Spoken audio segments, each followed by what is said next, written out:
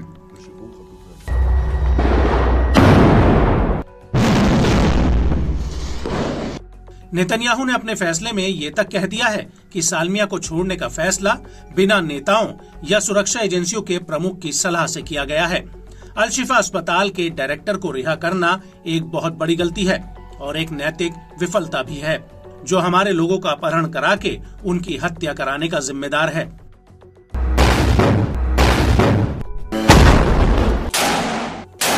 Netanyahu ने अपने इसी बयान में आगे कहा कि आगे से कैदियों की रिहाई के लिए रक्षा मंत्रालय, शिन बेट और राष्ट्रीय सुरक्षा परिषद के प्रतिनिधियों की एक कमेटी उन कैदियों की रिहाई मंजूर करेगी जिनकी जांच पूरी हो चुकी है।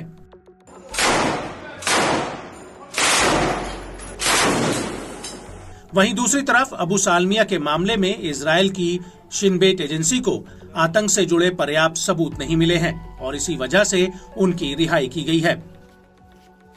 और अब नेतन्याहू कह रहे हैं कि वो शिन बेट के प्रमुख रोनेन बार से मुलाकात करेंगे, जिसमें वो अबू सालमिया के मामले और अन्य 55 फिलिस्तीनियों की जांच के तथ्यों को देखेंगे।